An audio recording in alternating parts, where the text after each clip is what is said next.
Hey guys, hope you're having a nice day, and it's time to play Uther, hopefully, at the Warhead Junction. So we're gonna go ahead and try to draft him.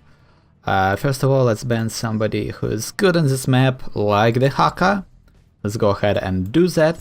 Then pick up Uther so that my team knows what I'm going to be picking here. And let's go ahead and talk about his abilities for just a second here. So as Uther, you have your Holy Light. It's a 12-second cooldown healing, which is quite mana hungry, but it's also quite good because it heals your ally for like a lot of health. And whenever you heal an ally, Uther also gets automatically healed for half the amount. So it's a good burst healing, and it can kind of help Uther sustain a little bit, even though it's super mana hungry. But you basically get 2 heals. 1.5 heals for one, for the price of 1, right? So it's kind of a good ability, probably the primary ability Uther has in terms of healing. Then let's go ahead, our second ability, Holy Radiance. It's also a 12-second cooldown, it costs a little bit less mana, but what it actually does is it heals all allies in a line for a little bit of health, and it also does the same amount of damage to the enemies. The good part about this ability is that it actually heals allies, not only heroes, but allies. So you can, let's say they go Asmodan, like right here, this is actually a perfect example. They go Asmodan, so if Asmodan decides to go for Taste for Blood, you can actually use your Wave of Light to heal up minions, so that he doesn't get the stacks, because they will survive for a little bit. So that's maybe Uther is a kind of a counter to that whole stacking Asmodan strategy. But obviously later on in the game, when Asmodan inevitably finishes stacking his Taste for Blood, healing the damage output can be really hard as Uther, because Uther, for the most part, is a teamfight healer, much like Rhaegar, not necessarily as a sustain healer. He really struggles in comparison to somebody like Malfurion, or Lucio, that can just pump your team's health over and over and over again. For Uther, it's very mana hungry to do that, and more to the point, his healing is very bursty, but the cooldowns are super long. So you can't really heal up everyone before the next fight begins, as the next stage of the team fight begins. So yeah, your next ability is Hammer of Justice. It will stun your target for 0.75 seconds, and it also will also deal a little bit of damage. I believe it's okay, they need a tank. Let's ban a tank. Warhead Junction ETC might be good here, but let's go ahead and ban one of the stronger tanks, so to say. We are going for Raynor Zeratul. Raynor will be very vulnerable to Anubarak, so I'm gonna deny them that possibility. So let's go back to our ability discussion. So the stun is actually, it will do a little bit less damage than your Holy Radiance would, but the stun, like the stun component, is what counts here.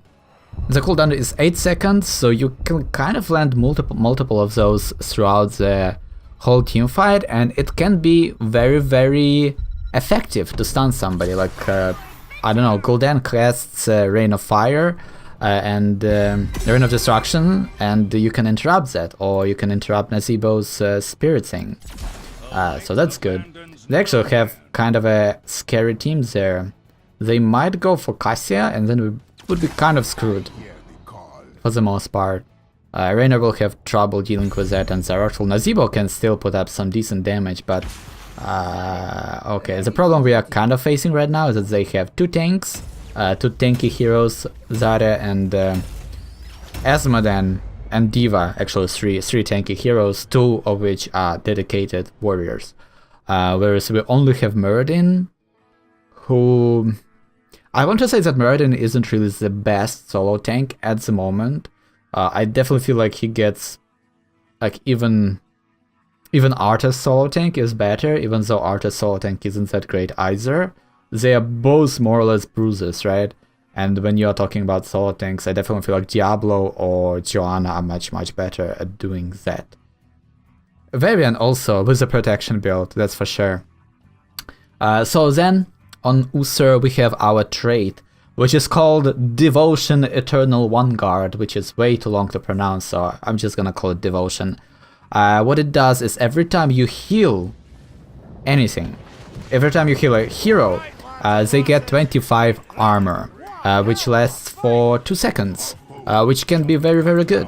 Like, you can save somebody, let's say, from a pyroblast that's about to kill them because of the 25% damage reduction.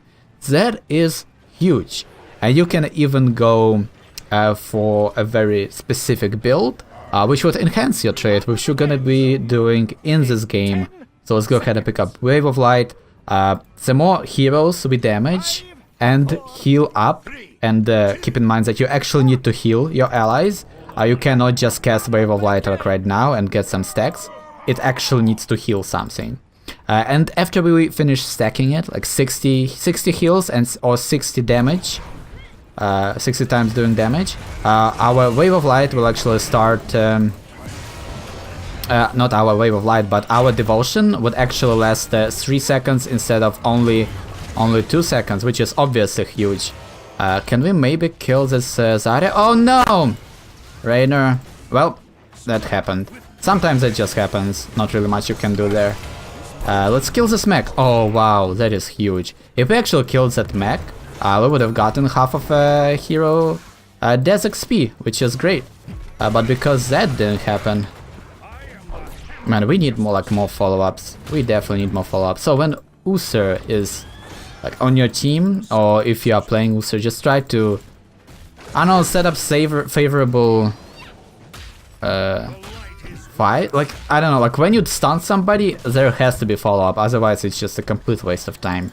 But luckily as Uther, because of your Devotion trait, by the way, Devotion will always be procced now, on Uther, no matter who he heals, because Wave of Light, Holy Radiance always heals Uther, also Uther's Q always heals Uther, so there won't be a single situation in which Uther casts healing and doesn't get Devotion stacks on him. So he's kind of a pseudo tank in that respect, because he has that slight damage mitigation, but definitely don't overestimate your strengths. Also, it kind of plays really well into Uther's kit. Because not only you get the Devotion as your trait, you also have Eternal Vanguard, which turns you into an invulnerable spirit for 8 seconds when you die. So what's that? And that spirit has the ability to cast Flashlight, which is a very, very good burst healing that you can just spam without any mana cost, without any threat to you, because you are completely invulnerable. You can't even be targeted. Which is obviously pretty damn good. Okay, just let me heal you up. Maybe turn on them? Oh no, we don't have mana. I don't have mana. Please get out. Please leave. I don't have any mana. Damn, seems like we just lost both. We actually lost both of the nukes, which is really bad for us.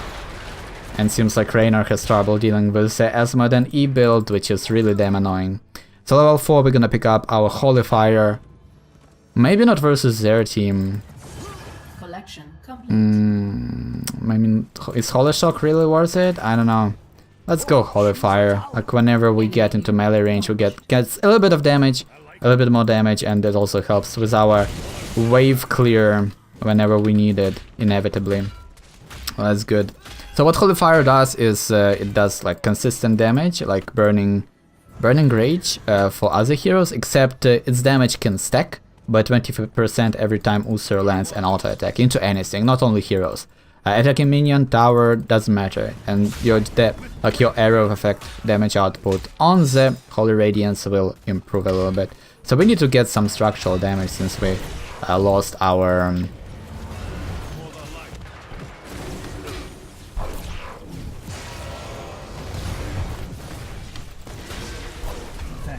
And there we go. The 25% shielding is really damn good. Oh no, don't run. Come to me.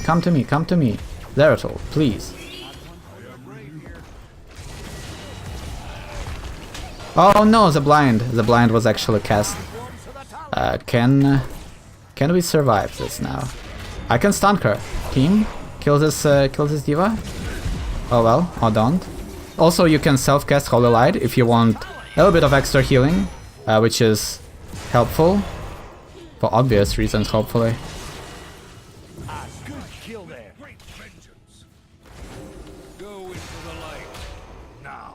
Why did Muradin disengage like that? There we go. He should have just ran. I had my stun and everything. Can we gank this Esmadan? Guardian of the Ancient Kings is the best choice for level 7. The only problem that we are facing right now is that we don't have enough... they don't have any stuns. So they can't really... Like, I can't really get any benefits from it. But that's the problem of Uther, in my opinion. Level 7 talents, they are all based on crowd control. So if the enemy team is very heavily focused around different sorts of crowd control, silence, roots, stuns, Uther is probably the best choice. 75 armor with the Guardian of Ancient Kings is just amazing. But they don't have any of that. They have a blind. They have a blind and slows, and that's it. So my level 7 talent here is literally pointless. Like, it's useless. There is nothing among this I can proc. So if you are facing that, maybe Uther isn't really the best pick. Yeah. So I mean, I was just trying to get an Uther video done, so I kind of had to pick this. But if you are facing that, it's really a really bad idea to grab Uther. Can we get a kill? Okay, there we go. Reaper can probably get even more kills. Please? Yes! Well played. I mean, we lost the fort, but overall, seems like we are doing work. So yeah, let's pick up, Guardian of the Ancient Kings, just because we have Void Prison. So I'm thinking that... oh my gosh. Why is Zeratul so scared to engage? So because we have Void Prison, I'm really thinking Divine Storm. Divine Shield is obviously a good choice no matter how you look at it. But I feel like we are making the correct decision here. Just keep stacking my W ability, my trait.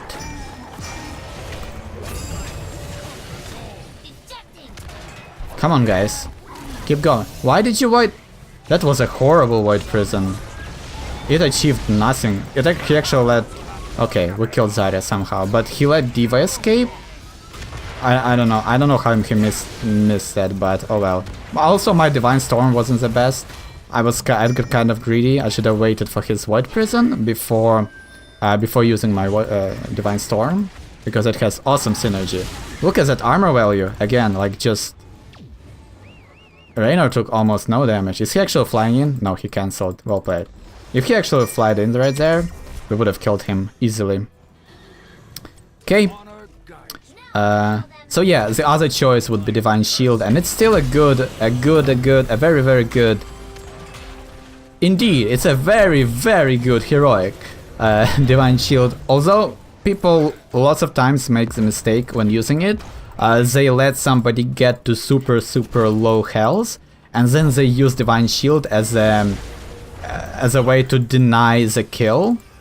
And I think that's a horrible mistake. Because you don't...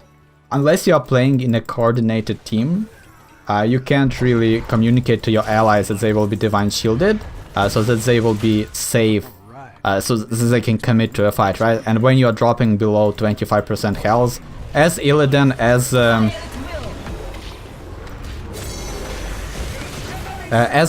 as Kerrigan, anybody who would really benefit from the Divine Shield, you usually just try to disengage.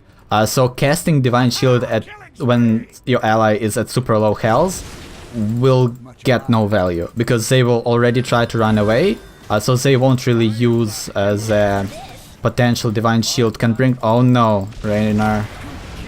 I can maybe heal... Wow, he actually killed her. Raynor has enough damage to kill Diva before her mech recharges after she uses her ultimate, which is amazing. Which is probably amazing.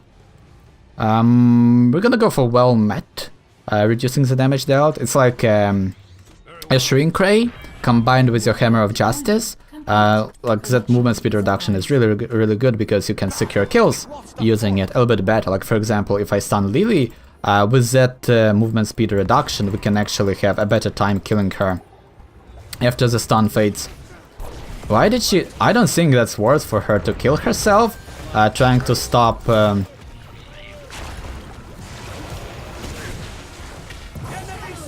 to stop the capture. I mean, they did delay it, but it's not like...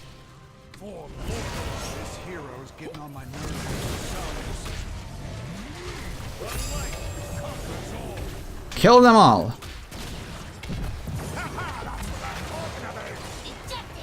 Okay, so I stunned D.Va there because that way we can kill her. It's easier to kill D.Va than to kill... what's her face? Lily? Can we actually do this? One more attack. Oh my god, if I actually could have landed one more auto attack, she would have been so dead.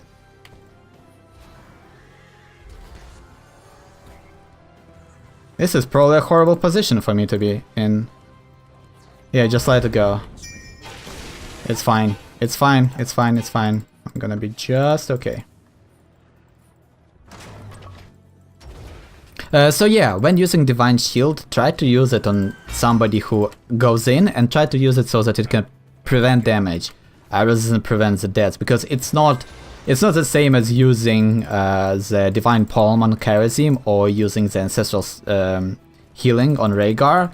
It's a different kind of ultimate, and it's much more beneficial to give Divine Shield to Kerrigan when she goes in, so she can freely do all of her combos and just freely do damage without any potential interruption. That is such a better usage for it than to just save a life for a second, and maybe you will heal them up and save them, but meh. I actually really like the Beacon of Light at level 16 here, so maybe we're gonna pick that one up.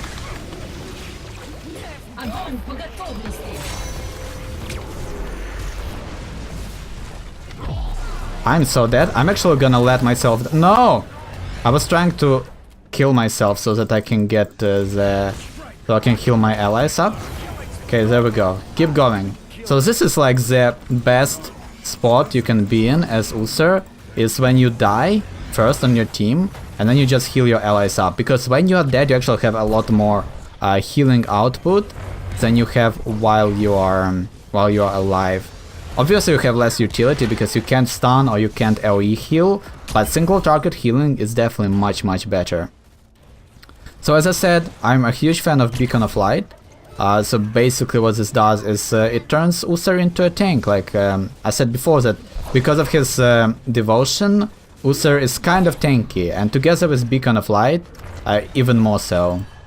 This is really bad. That was a very greedy backing by Zeratul, I think. He could have just ran away, but he decided, you know what, I'm gonna back next to their base, and obviously didn't pay off.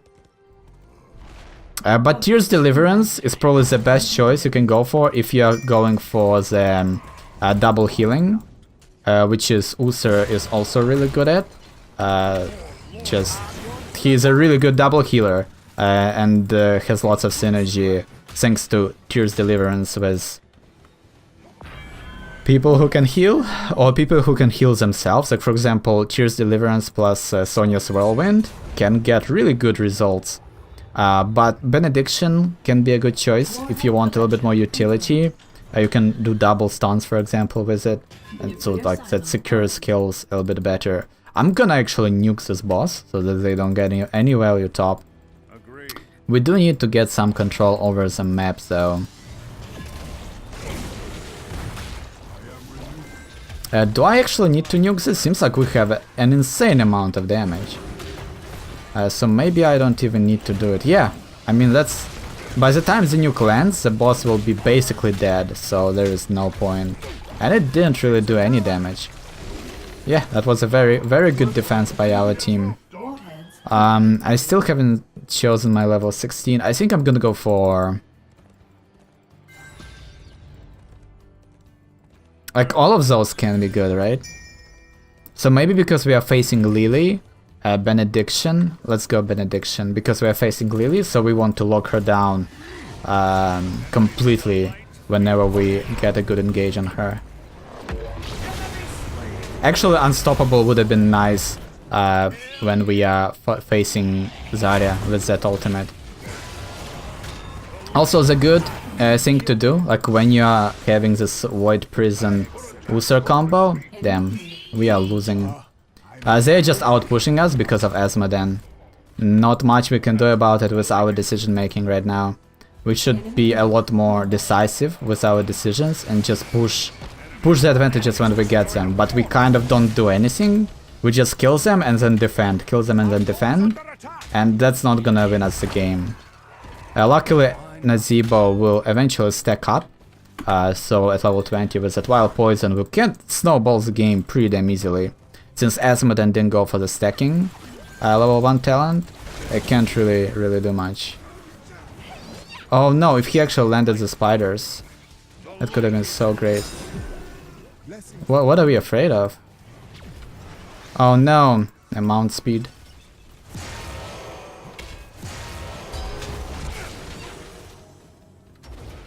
No, don't nuke mid ever. You want to nuke bottom and top. Because of the boss lanes. Nuking mid is the most useless. Don't nuke mid. Because you want to nuke the boss lanes, that way you open up more more win conditions for your team, whereas nuking middle wouldn't achieve anything, pretty much.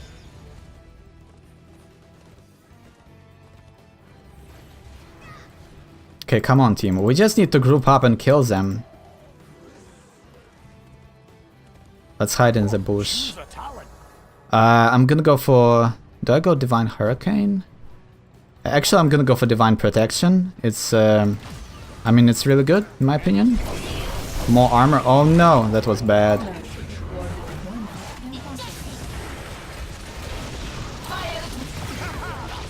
Kill all of them. Keep going, team. I believe in you. Our healing is so damn good. Look at that. We were able to actually survive here. That's insane. Now let's win. So we can get a boss and just...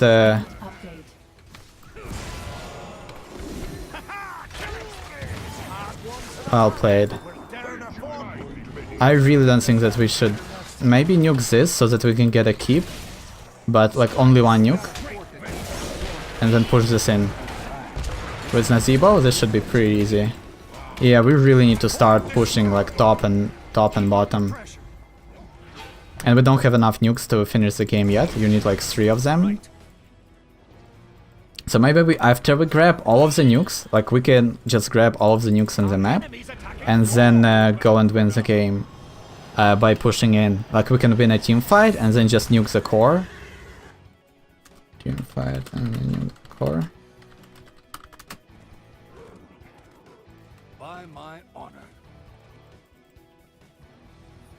That would be a good idea. So with Divine Protection, you can actually stack up your devotion. Even if you go for Guardian of the Ancient Kings, so you would think that armor caps at 75, right? So it's like, it's pointless to stack it further because it's capped, but it's actually not necessarily true. Because if you are facing vulnerability on the enemy team, they can make your 75 armor into, let's say, 50. And the Divine Protection kind of defends you from that. You will actually still maintain that 75 armor, even if somebody makes you stun. Preparing for next round.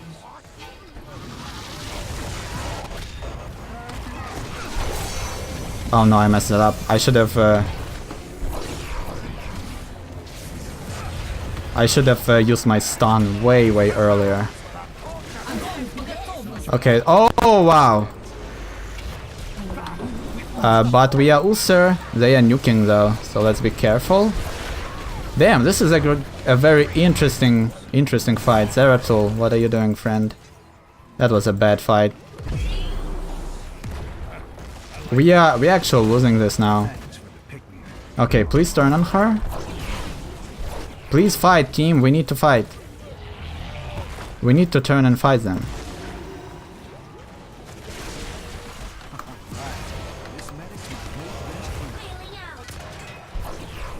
Come on, guys. No, why did you nuke? Okay, keep going. There we go. And we just win, right? No, we wasted one of the nukes. We don't win anything now.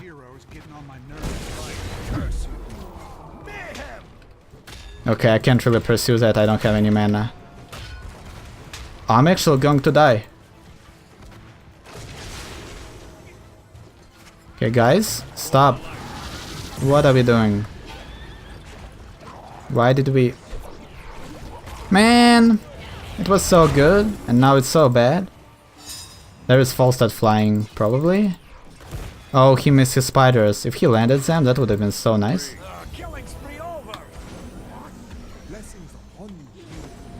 Why did we overextend like that? I don't get it. Like, we already won it. We could have went back and... Oh well. The alternative choice would be to go for redemption. That's like probably the safer choice, because that way when somebody kills you, you will resurrect and you will still be present in the fight.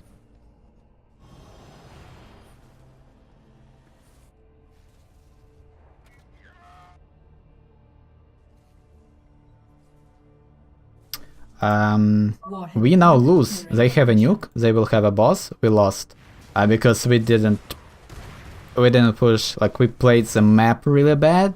Like, we had decent team fighting, but like, it seems like nobody had any clue how to actually play the map, which led to us kind of dying. And it seems like people are a little bit afraid to fight, like they don't trust me to heal them or something. I don't know. Yeah, we can't let them have the nukes because we just lose. And then Zeratul just died. His Void Prisons also could be maybe a little bit more on point.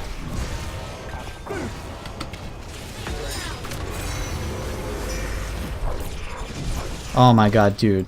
Why did he... Keep going. Oh no, no, there's nothing we can do. There's actually nothing we can do here. Well, let's just duel this Zarya. Maybe our team actually defends it somehow.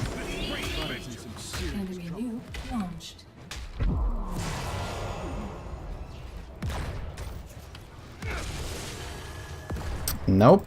Nope, they are not. I distracted Zarya, so... nah, I don't think so.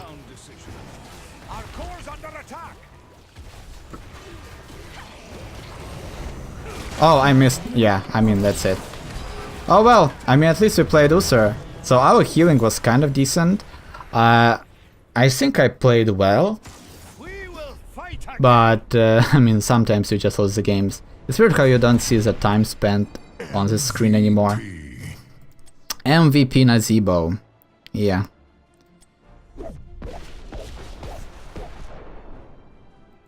Okay, so we died a couple of times, but as I said before, it's not really that bad because we can still heal up our allies. Also, we had some decent damage for a healer, for a support. 41,000 on par with Zeratul. Better than Meridin. I think that was pretty great. So Uther now is a good, definitely a viable hero in my opinion. Maybe my level 7 was a little bit off. I could have went for the Unstoppable.